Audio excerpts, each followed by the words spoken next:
Peace, peace.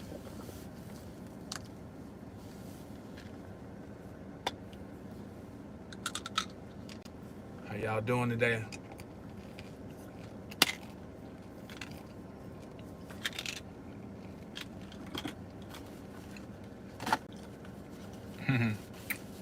Peace, Golden Timeline. Peace, Brianna. See, I like those pop-up lives while I'm office working. Right on. A little impromptu.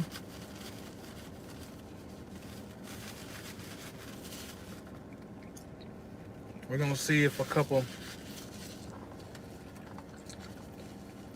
people get in. See if we can get at least 5 people. Let me get my little stuff together here. I got the little mobile office today.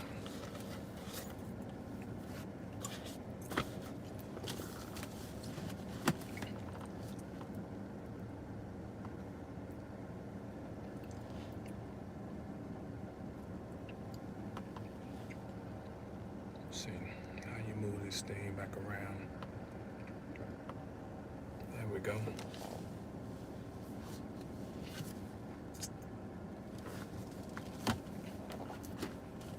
All right. Trying to give people a couple more minutes to get in. Okay, got a couple more people.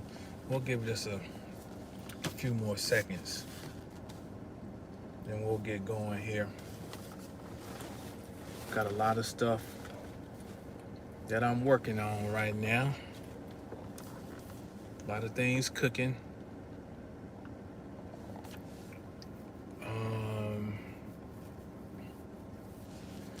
And we'll see how it's all gonna pan out.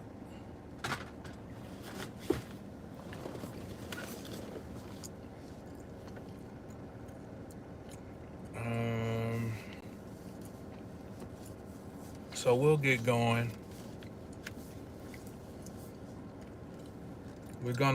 I'm gonna do some reading today. And I'm gonna read from 2 main sources. And one will be the book Forbidden Archaeology. Peace, Faye. Forbidden Archaeology. This is a big, thick book. This book is like probably close to 1,000, 800 and something pages. Peace, poetic. And you'll see as I go into it. It is I think it's a good book to have in your library. This is another one called The Country School of Tomorrow. Now here's why this one is, this is what we're gonna do. Let's see.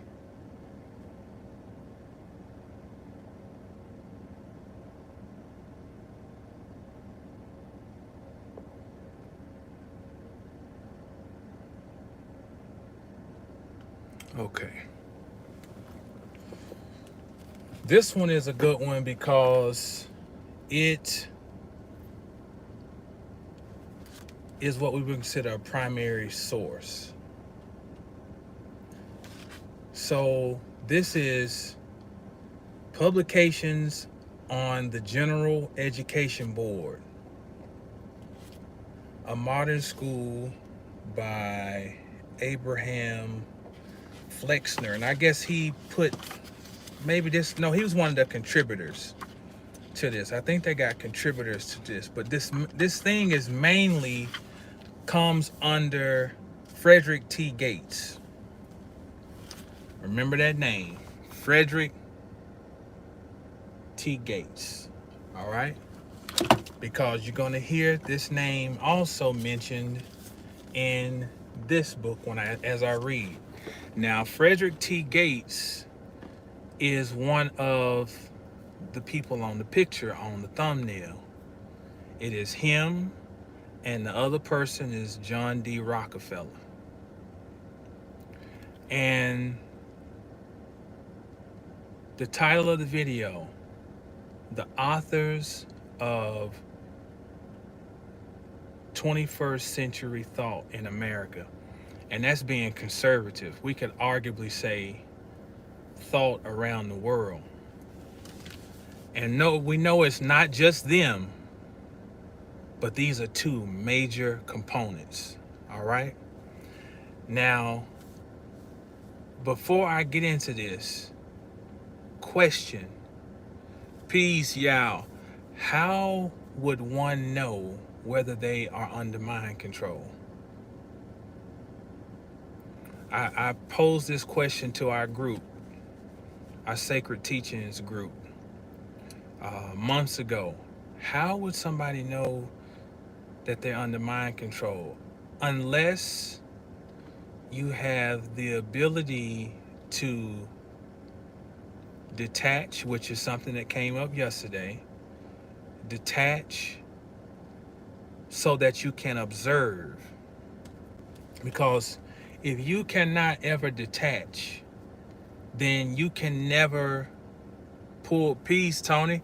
You can never pull yourself out of the fray to even analyze the way you function and how you think, how you respond, if you're always just in the midst of whatever you're responding to or acting in.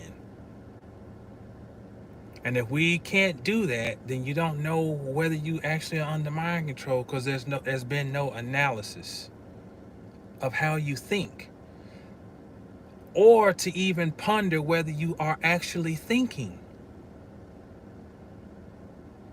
That's my lead in to this discussion, because I'm going to read, and y'all going to have to, this is not for short attention span viewing. Shalom, Brother E. This is not for short attention span viewing. I'm going to do quite a bit of reading because it's necessary, because it's going to lay out this whole, it's not a thesis, it's a fact.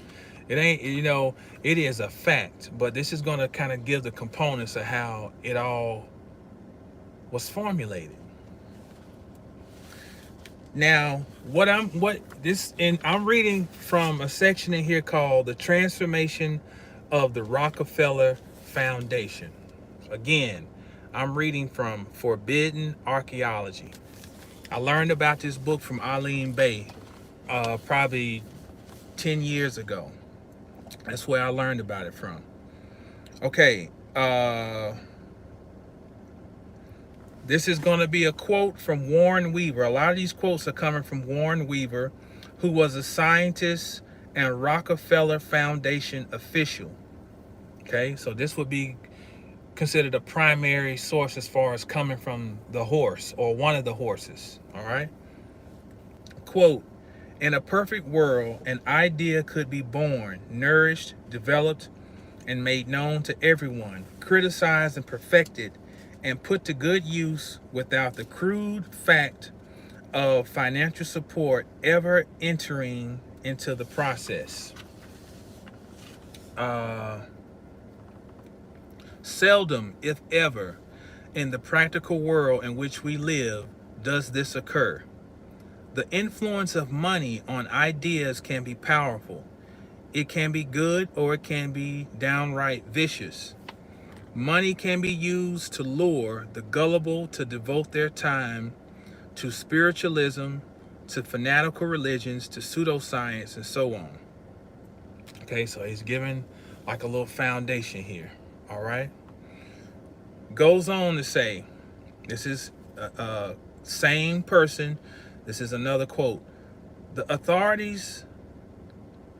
opportunities not yet rigorously explored lie in the understanding of the nature of living things. It seemed clear in 1932, when the Rockefeller Foundation launched its quarter-century program in that area, that the biological and medical sciences were ready for a friendly invasion by the physical sciences. Listen to this. The tools are now available for discovering, on the most disciplined and precise level of molecular actions, how man's central nervous system really operates, how he thinks, learns, remembers, and forgets. Apart from the fascination of gaining some knowledge of the nature of the mind-brain-body relationship, the practical values in such studies are potentially enormous. Listen to this. Only thus may we gain information about our behavior of the sort that can lead to wise and beneficial control. Only thus may we gain information about our behavior of the sort that can lead to wise and beneficial control. Now, to the neophyte, you're going to think this is just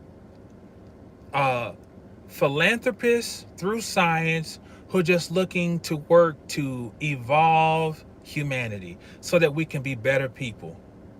But I beg to differ, oh naive neophyte, if there is one out there, that this is the recipe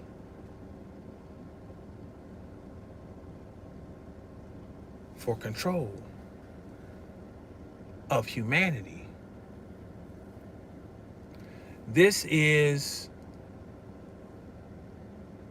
the birth of modern sociology as a science. This is what modern psychology is birthed from. This is what economics is birthed from. This is what education as we know it is birthed from. Or we can say this is a major transition point that gives us all of the hows and whys for anything that we are seeing in education right now. Let me do this. I need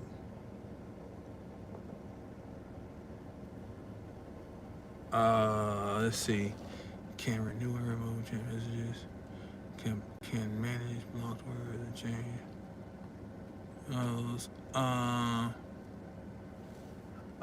Golden timeline.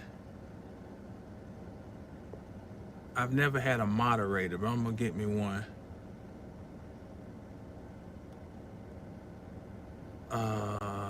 Let's see.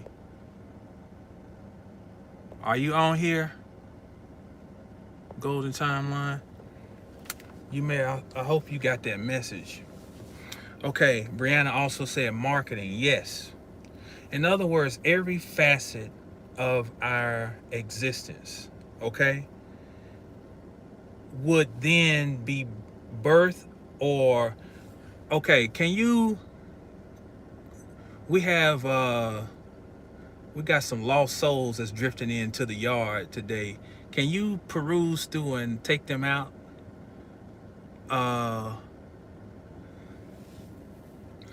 And let's see. So this would be the birthing point. Okay. Now I'm going to go down and read something else. The major foundations, especially the Rockefeller Foundation, provided key funding for the initial research supporting this materialistic cosmology. Listen to the term, materialistic cosmology, which has, for all practical purposes, pushed God and the soul into the realm of mythology, at least in the intellectual centers of modern civilization. Okay, this is, I'm gonna try to pin all this together.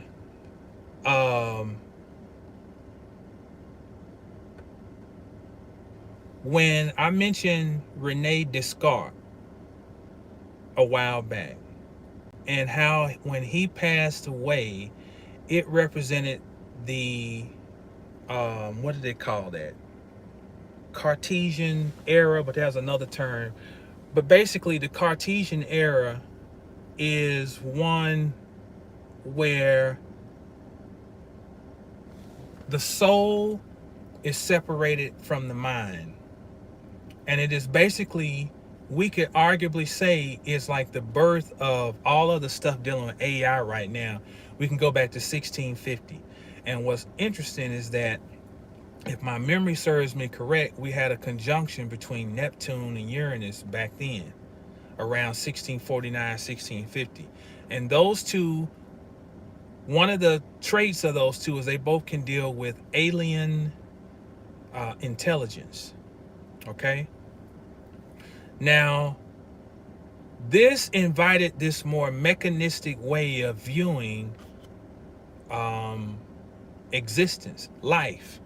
Although Descartes had all these metaphysical undertones, it was like, when you really look, it's like it was a confused mind that was trying to find complicated, complex ways to approach the divine, to rewrite the book.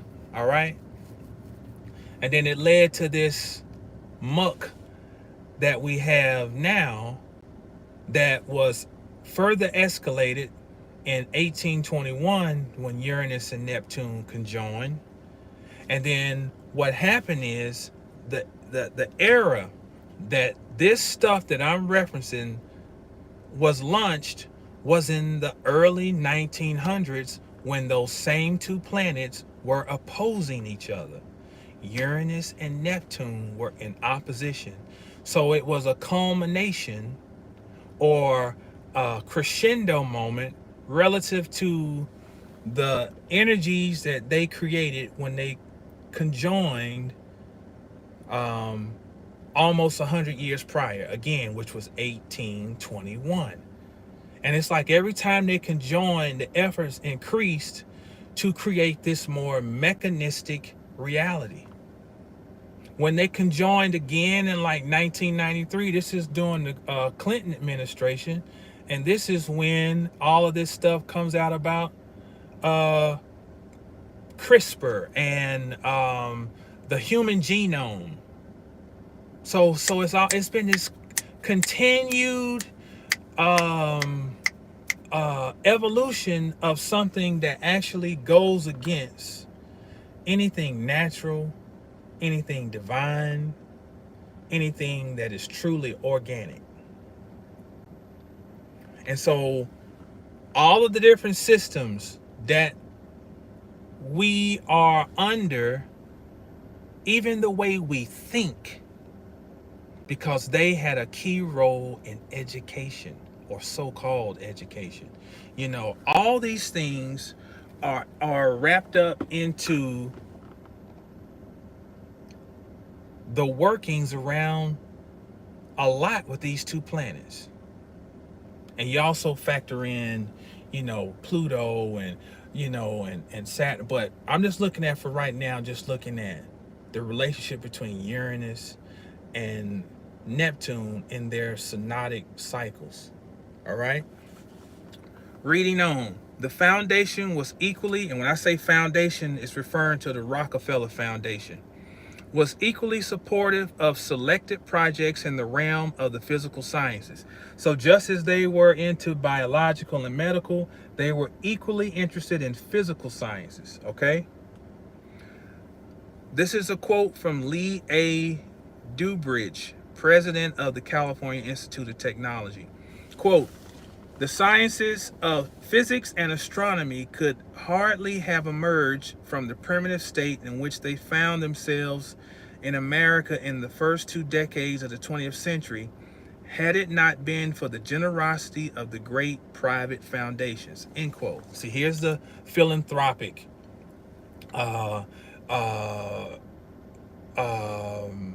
influence that is saying, look what we're doing for humanity.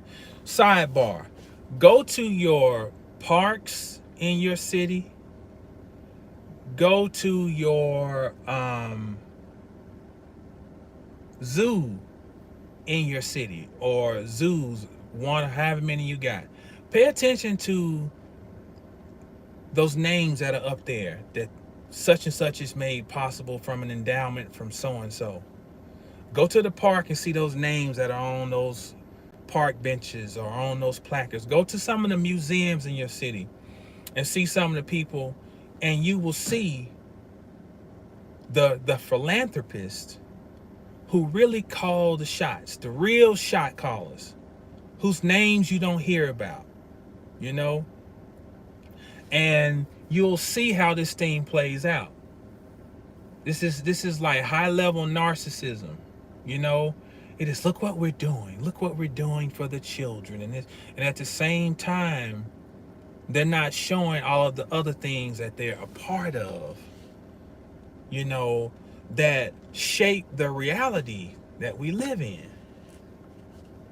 Okay, reading on. If the Big Bang and biochemical evolution represent the godless and soulless cosmology of the scientific worldview, psychiatry and psychology represent its secular moral code and guidelines for practical behavior.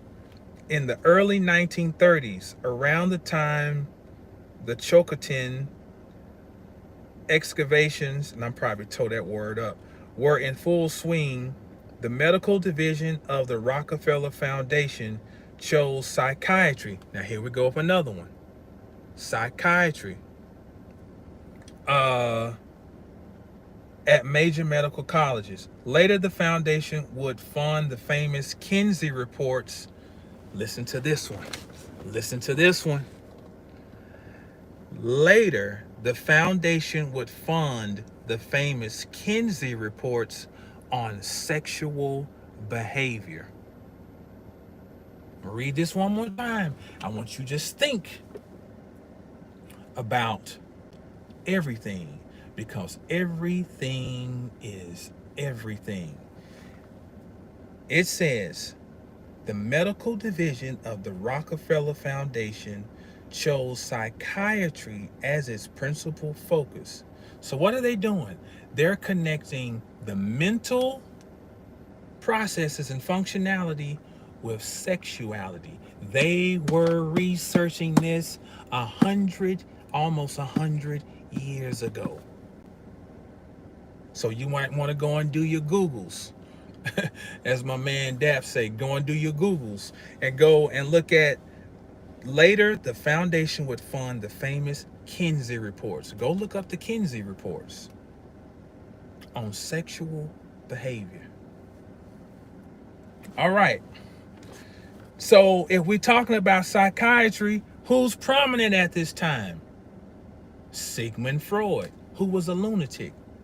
Freud took into account to the work of Charles Darwin. He recalled Darwin's conjecture that originally men had lived in hordes, each horde dominated by a single powerful, violent, suspicious man. Listen to the idea of this is the father, supposedly, of Western psychology and psychiatry. Look at what his idea of the origins of society are. The father of the primal horde, since he was an unlimited despot, had seized all the women for himself. His sons, being dangerous to him as rivals, had been killed or driven away. One day, however, the sons came together and united to overwhelm, kill, and devour their father, who had been their enemy, but also their ideal. The primary father, at once feared and hated, honored and envied, became the prototype of God himself. This view of religion throws a particularly clear light upon the psychological basis of Christianity. Oh, interesting. Freud? Wow. Eric says the creator of Netflix is a descendant of Freud. Very interesting.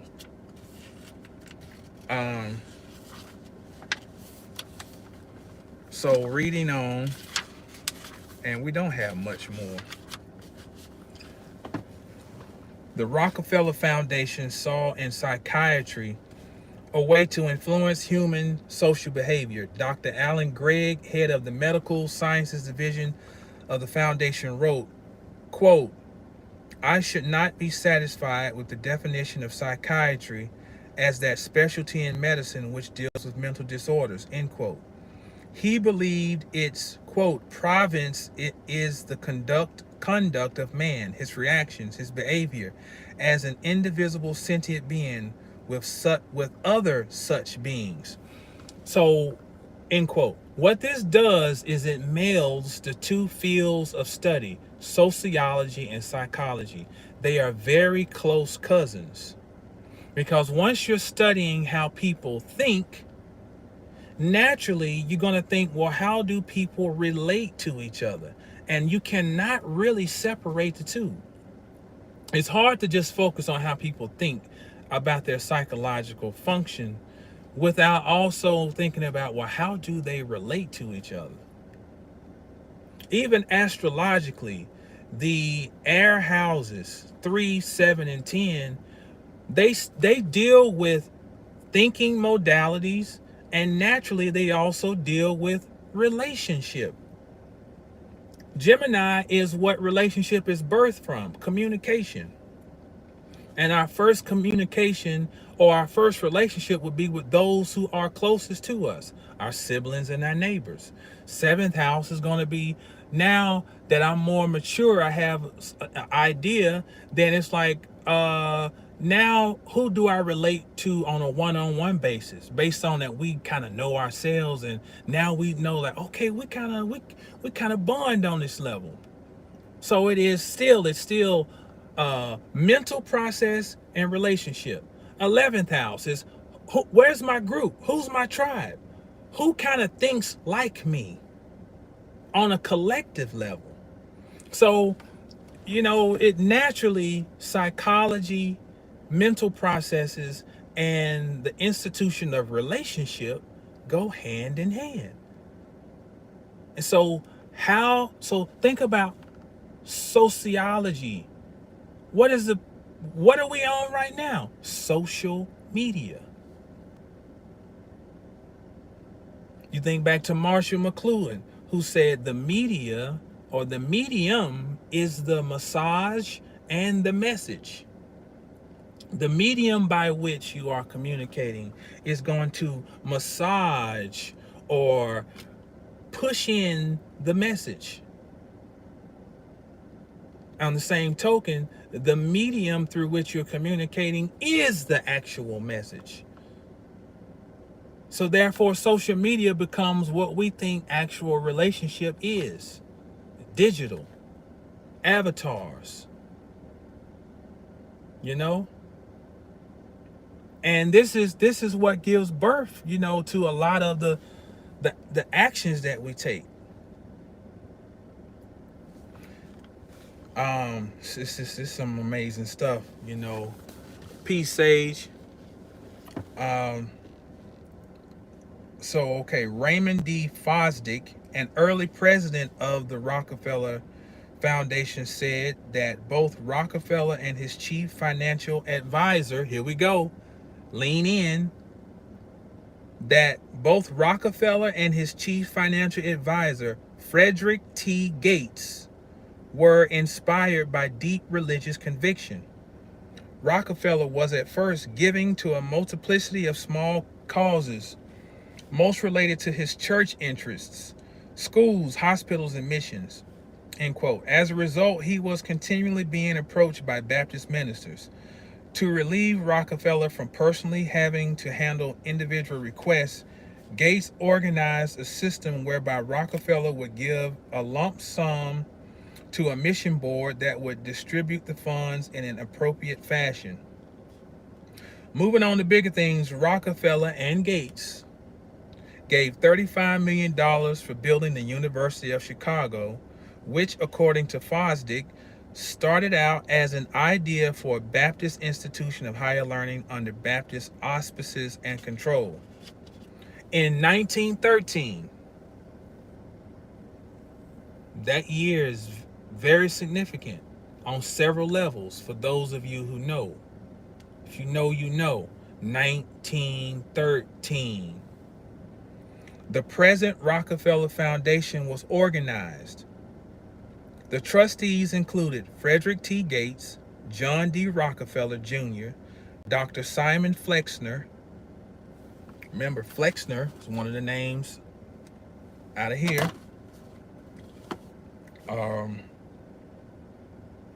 Head of the Rockefeller Institute for Medical Research, Henry Pratt Judson, President of the University of Chicago, Charles William Eliot, former President of Harvard. There you go, Julie, with the Ivy League. Indeed, smarter than you. Former President of Harvard, and A. Barton Hepburn, President of the Chase National Bank. So he different key elements of society. At first, the foundation concentrated its attention on public health, medicine, agriculture, and education, avoiding anything controversial. Okay. Before I run out of time, I want to, because there's more I wanted to read, but I want to go here now to the General Board of Education, because we're talking about the authors of thought in the of 21st century thought in America. And what's one of the number one ways? It is you go straight for the youngest minds, the young souls. You go straight for innocence. Because innocence means to not be poisonous. So we must find those who are least poisoned, and we must, you know, what's the opposite of not being poisoned? That's what we must do. So what they first did was highlighted the savagery of the people they had brought over here. Think about what's going now. How do you denationalize people? Well, you bring in a whole new crop. So they had something back then called farm demonstrators. Now we're talking about turn of the century, turn of the 20th century. The farm demonstrators of the General Education Board, of which there are several hundreds in the South, complete the series of pictures of rural life in the more neglected sections of worn-out soil, inefficient cultivation, scanty crop, abandoned field overgrown with bushes, deeply washed and gullied hillside, rotten orchard, sprawling fence, tumble-down houses with unkempt and littered surroundings. So this is to show that these people are not capable of looking after themselves. Problem, reaction, solution. So we got to come in as philanthropists, and we must do God's work to elevate our fellow man. So listen to this.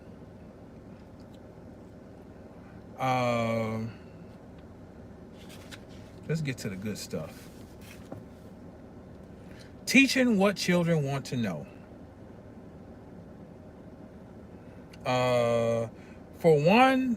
For of one thing we may be sure, our schools will no longer resemble, in their methods and their discipline, institutions of penal servitude. If you go get my book, The Lies Behind the Ties, you'll know what he's referencing. That the original setup of education was based on the prison system in Europe and on communism in East Prussia. Well, this is supposed to represent a more evolved way of approaching education, okay? It's not going to be like penal servitude. They will not be as now places of forced confinement, accompanied by physical and mental torture during 6 hours of the day. Straitjackets, now called educational, will no longer thwart and stifle the physical and mental activities of the child. That sounds pretty good at first glance. So let me get to one of the to the basic how he looked at. Let me find this quote. How he looked at their efforts. Let me find it because I don't know how I missed this.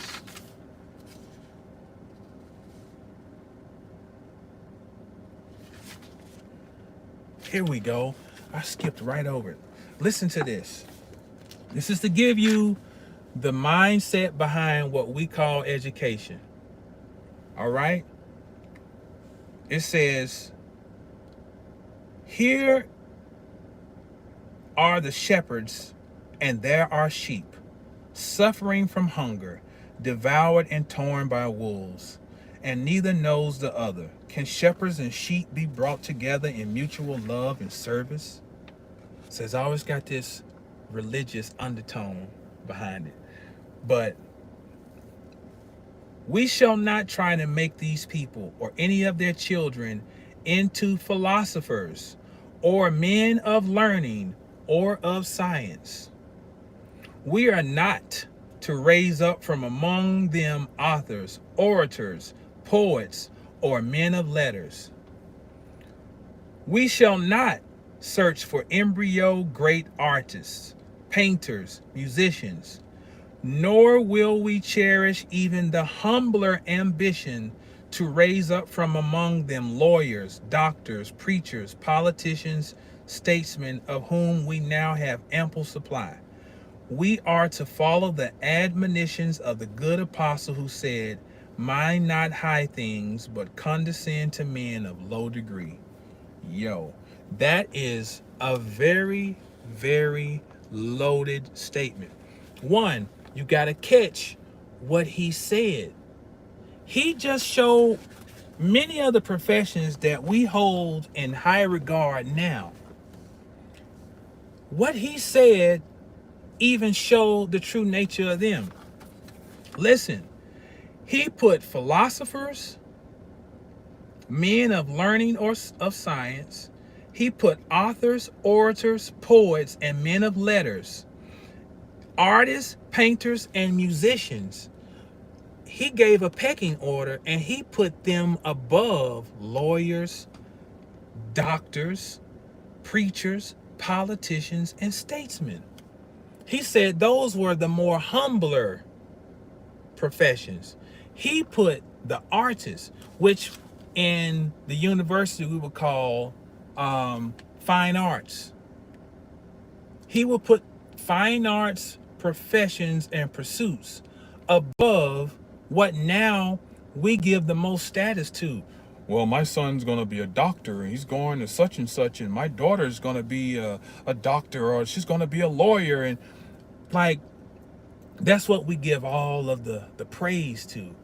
But obviously they knew that the actual higher pursuit were those things that we would call the 7 liberal arts. Gotta move in here and park. That's the first thing that we gotta highlight. Okay? So we can see that through the efforts, part of the efforts that they put forth at that time, one of them was he even reversed our acknowledgement of the value of art. It's always been known that art is a superior science. But when you control economics, you can then shift what we value at the level of, and I'm not discounting the doctor or the lawyer and this, but what I'm saying is the purpose of the seven liberal arts was to excite the soul. This is why the troubadours would go up into Europe to introduce song and dance, and arguably the troubadours could be said to be an extension of the Moors. Because through art, you elicit energetic response at the soul level.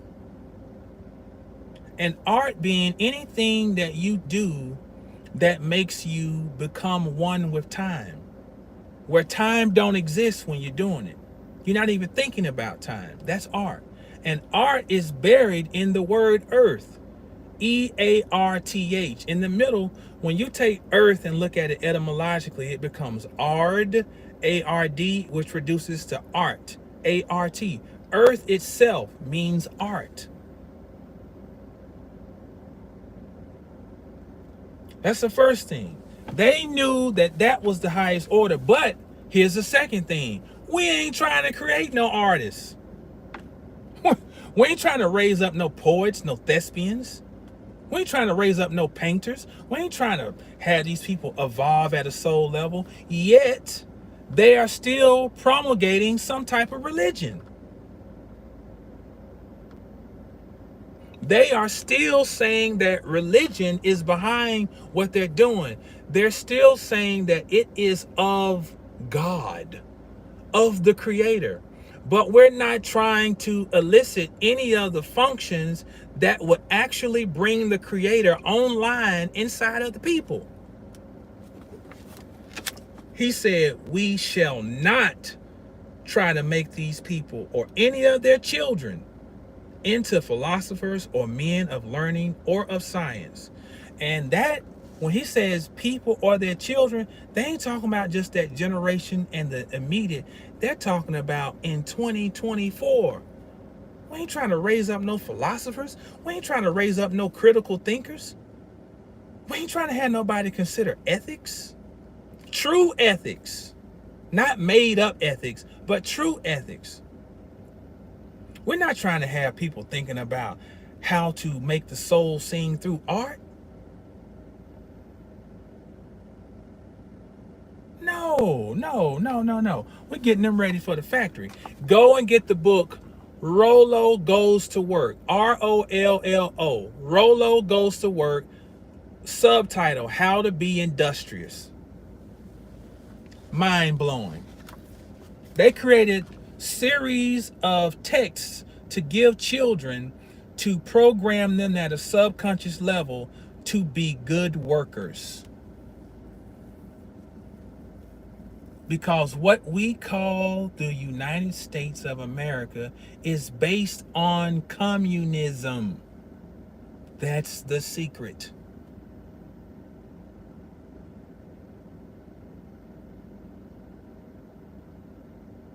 That's the secret. It's based on communism. And what we're given are emotional tickers to make us think that it's something other than that. So the question is, when you and I this is just this, I had to really squeeze this down. This is a 2-hour discussion. But that was enough to just give basic demonstration of the fact that the way we think, what we think we're supposed to do, what we value, may all just be programs that were installed, like installing the program in your computer.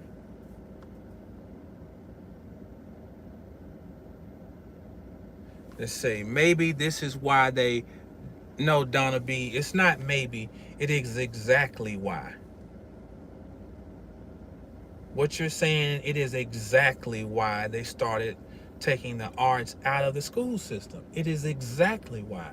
Because the last thing we can have is something that will awaken a soul. If I can't escape, nobody gets to go. So I'm not going to be the one giving you the tools to get yourself out of this reality and to ascend. I can't. Philanthropy is the greatest evil on the earth. Make no bones about it. Go to your zoo in your city, like I said. go to your parks, go to your museums, and go look up on the wall and see, go to your hospital and see this wing is dedicated by so and so. And you will find the real people who really make the clock tick. The real evil you'll find. And it looks like, and they are normally supporting the arts. That's the key. They're somewhere supporting the arts. And it seems like the greatest contradiction. It makes me look like an idiot, right? For those who don't know.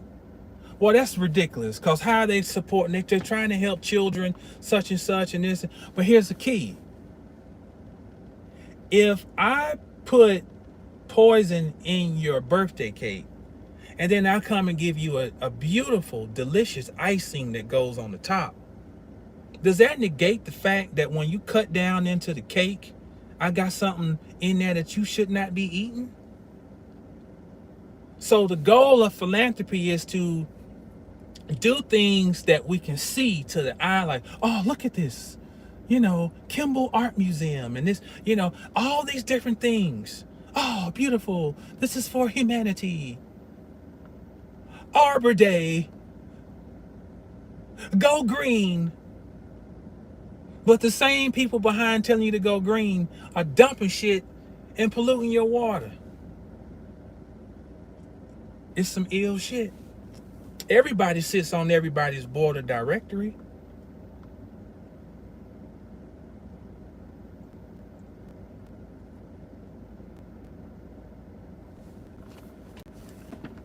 How will we know whether we're under mind control? Unless we have the ability to objectify,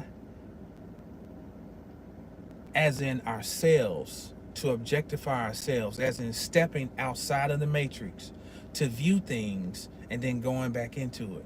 Because they have conditioned us to do what we think we're supposed to do based on programming. How will we know? And if you ever step outside and dare to see what the masses don't and cannot see, it's a heavy burden to bear, because you're going to be made to be a fool. You're going to be threatened, because people be so passionate about what they think is so, they'll start threatening you, because thinking that you're evil, and you're like, man, do you not people ostracize you? There's loneliness.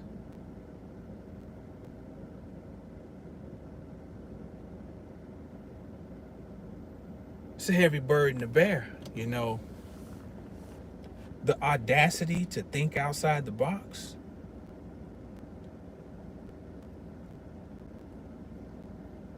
And all the people who fall into these things, they're victims.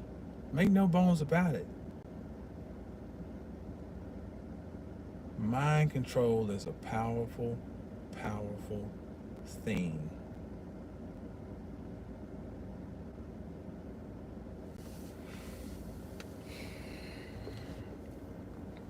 Upside down side world, without a doubt.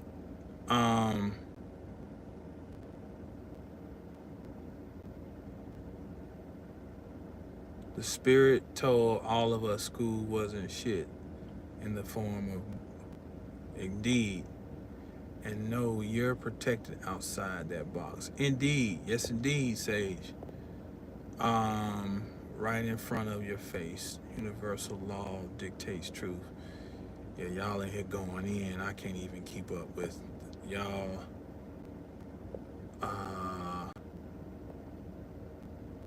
Yeah, y'all know what time it is.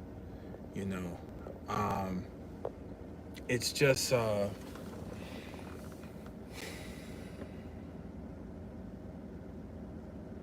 we had we had a discussion yesterday that was just off the chain. And I'm going to put some clips up.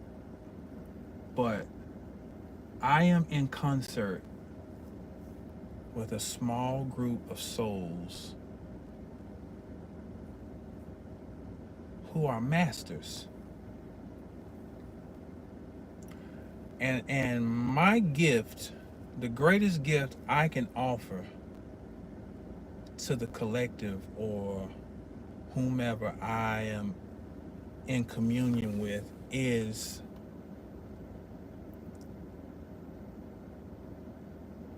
encouraging the exploration of uncharted water,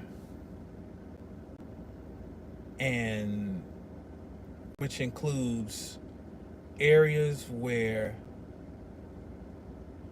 that go against the norm. My gift is not convincing people of what to think. And my gift is not in the realm of being anyone's Lord or their master. My gift is to be a teacher. And to teach means you'll often be teaching people who are more advanced than you. My mother taught first grade. She knew all those students was going to go on to second. They were going to go beyond what she was teaching them in first grade. You know? But if they didn't get that foundation in first grade, all the other ones was just a waste of time. The teacher is supposed to be a sentinel. It's supposed to be a lighthouse. My job is not to teach you what to think or anyone associated with me. My job is to highlight the foundations of learning, the tenets behind thinking, to help develop the muscle of thinking. And thinking is not just talking about left brain. That's all encompassing. It is the right and the left brain. It is conceptual blending. You know, I can be talking to somebody and make a reference to an astrological reference to a part of the body, and I'm only doing that because the association with said sign and planet to that part of the body is giving you a metaphorical explanation of other aspects of your life. Do you know, I've been telling people about getting colonics and stuff, and how that is not just to emphasize that, but it is a representation of something going on other planes. Do you know I can do that and the person will think I'm only talking about the physical thing, and they won't pick up that I'm speaking in metaphor. Do you know why that happens? Because of John D. Rockefeller and Frederick T. Gates and others like them, who set out on a mission to prevent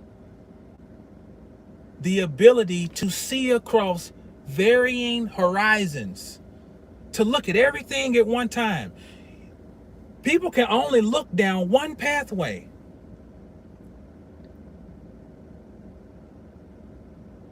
I'm learning you got to actually explain sometimes how everything connects. Like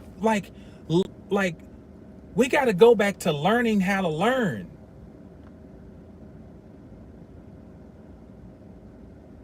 So studying mythology, studying symbolism is key, because you then gives you the ability to see across different timelines, different parameters, and you can make applications across. That's why I always refer to fitness, about astrology, about life, because you'll start seeing everything is everything. You learn to blend the concepts. It's called thinking outside the box.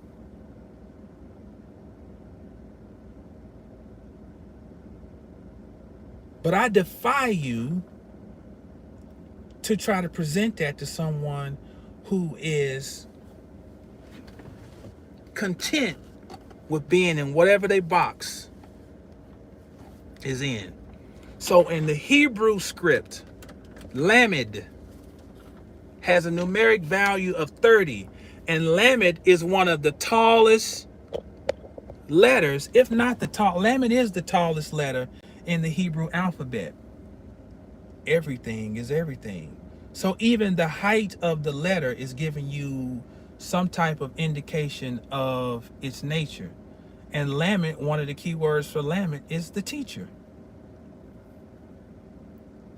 Another key word is the ox goad, because when you goad the ox, you're pushing it forward. The teacher is supposed to be an ox goad, which is encouraging the movement of the energy that initiated with Aleph. Lamed is saying, no, keep going. And by the Lamed being the tallest letter, it serves as a lighthouse, which is what the teacher is supposed to be.